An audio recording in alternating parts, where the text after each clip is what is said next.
I'm Bill O'Reilly. Thanks for watching us tonight. Is President Obama really responsible for the bad economy?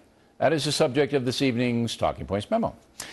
Last night we had a very lively debate with Wayne Rogers and Ben Stein about President Obama's role in a dismal economy. Mr. Stein believes the president is a positive when it comes to economic matters, saying his vision of government stimulus is a good thing. I, of course, disagree, and I believe the facts back me up. Mr. Rogers says the president is a neutral for the economy, that it is Congress who is most responsible for the out-of-control spending. Again, I disagree.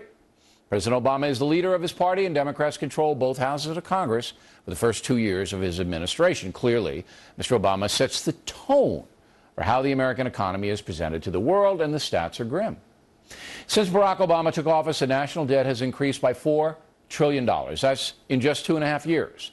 In 8 years, under President Bush, a big spender, the national debt increased $4.9 trillion. So doing the math, if Mr. Obama's spending jag continues as is, he would run up almost $13 trillion in debt if he serves 2 terms. That's nearly 3 times what Bush did, and far more than any president in American history.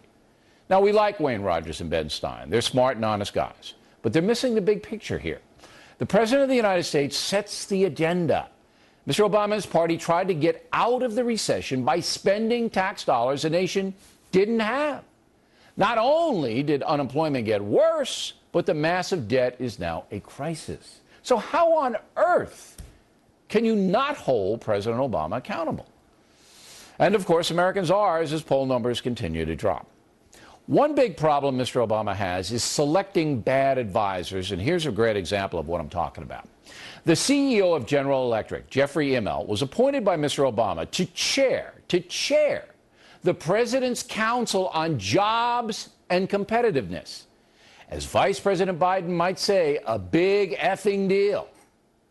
Now we find out that GE is launching a joint venture with China worth $2 billion to build jet airliners which will compete against Boeing and other American companies.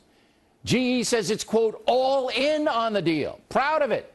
GE executive Lorraine Bolsinger is quoted as saying, "We don't sell bananas. We can't afford to take a decade off," unquote. With all due respect, you know what you could do with your bananas, GE. That company is helping the Chinese compete against America while its boss heads up the President's Council on Competitiveness. Insane? I believe so. And that's a memo.